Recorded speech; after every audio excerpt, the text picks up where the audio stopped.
Marcelo vão Desculpa. colocando bebê Comentário do reborn. prof. Marcelo. Que loucura!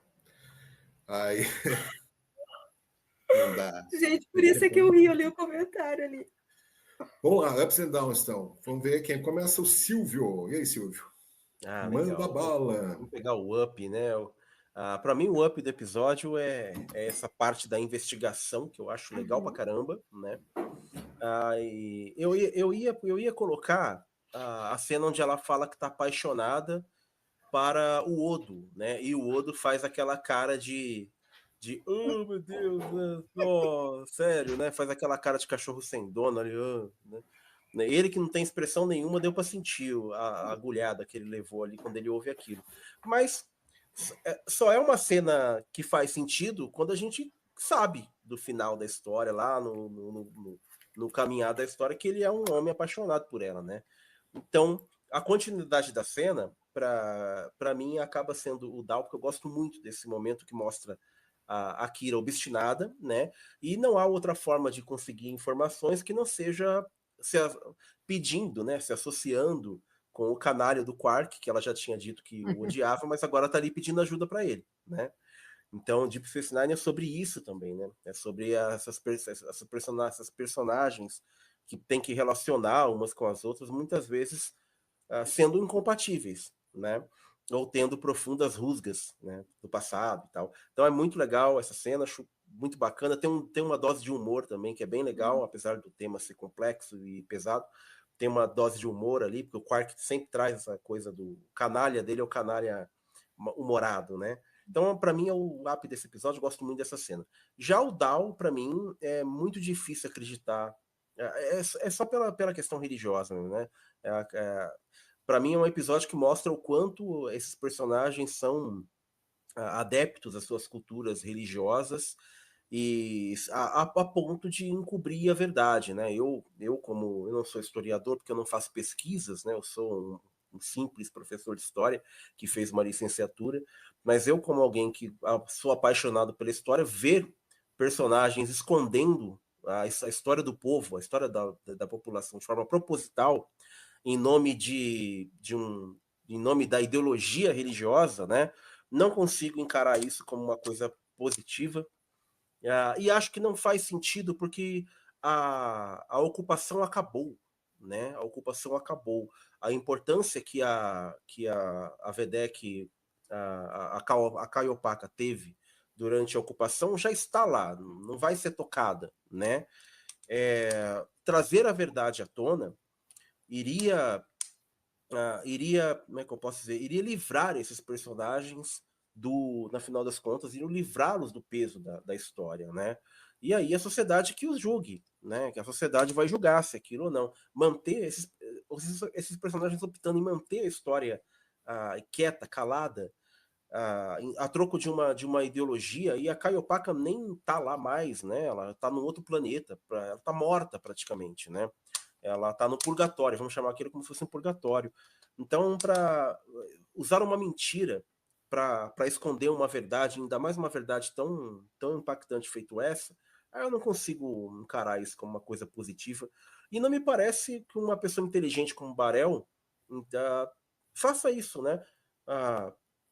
Acredito que como ele ajudou a esconder, ele sabe que trazer isso à tona, não trazer isso à tona, mantém a imagem dele intacta e mantém a imagem da Caiopaka intacta também. Então, é uma mentira perigosa, penso eu, e que não deveria ficar encoberto, né? Mas eu entendo que eles precisavam de um antagonista para ser a Kai, né? E aí a escolha ao colocar a Kai como antagonista, você traz várias camadas, compreendo, mas acho que podia ser diferente, não precisava ser a partir de uma mentira, sabe? Acho que ela não poderia vencer desse jeito. Acho que teria outras formas dela vencer, quem sabe por méritos próprios, né? Porque ela é uma pessoa inteligente. Então, eu não consigo engolir. Essa que é a questão, assim. Esse final, essa verdade obscura, eu não consigo engolir, que esses personagens iriam... deixa pra lá, tá? Foi a Caiopaka e fica por isso mesmo. Vamos esconder isso. Eu não acho isso nem saudável, do ponto de vista histórico e também é difícil engolir do ponto de vista da narrativa. Então, enfim, minha opinião, né? Esses são meus ups e os downs. Tá sem áudio. Estou sem Ui, áudio. Muito voltou. bem. Valeu, Silvio. Vou passar aqui para Dariane, então. Up and down. Então, começando com a maneira que foi feita a direção de arte e essa cena de fotografia. Eu escolhi a dedo ambas, porque ambas pegam esses ângulos das pessoas ali, principalmente essa do Up. Olha a perfeição dessa cena, cada um no seu mundo, aquela sombra toda, só aquela luz iluminando o rosto.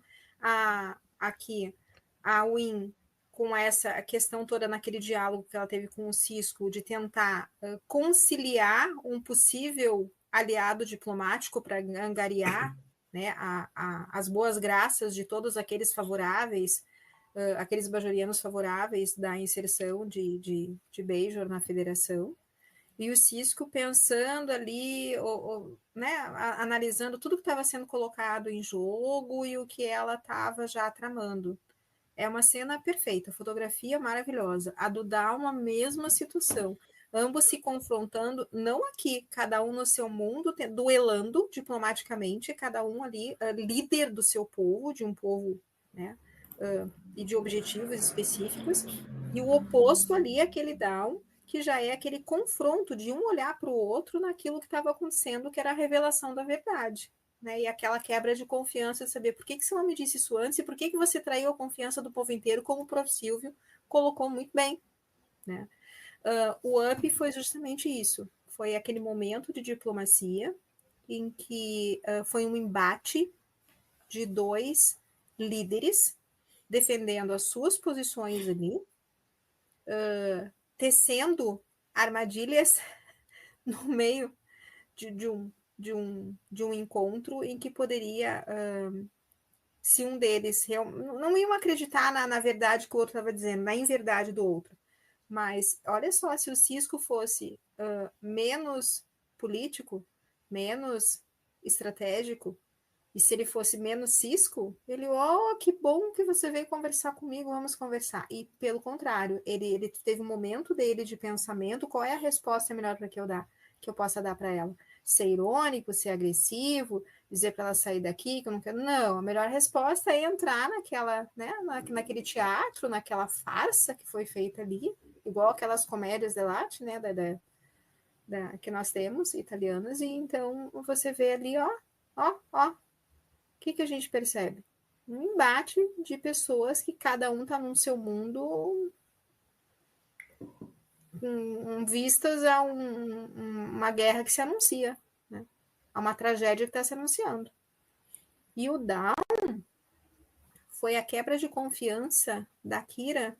Olha o rosto dela olhando ali para o Vedek. A quebra de confiança que ela teve quando ele participou dessa omissão toda, e principalmente de não ter ao ponto, se o relacionamento é tão forte, tão íntimo, ele poderia dizer, olha, aconteceu isso, isso, isso e isso.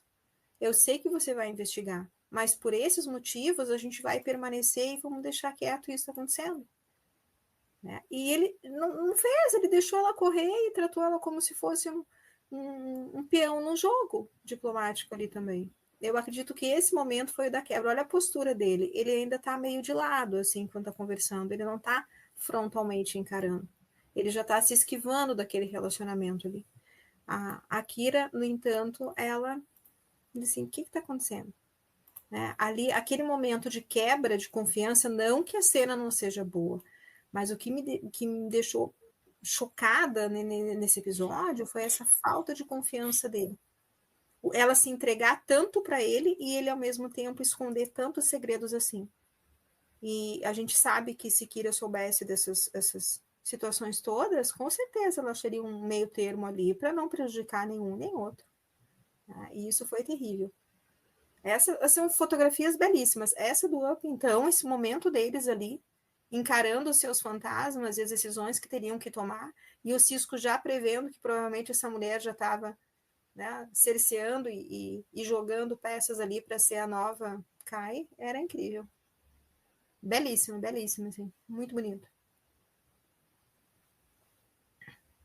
E é isso. Isto, muito obrigado, Dari. Vamos ver aqui uns comentários.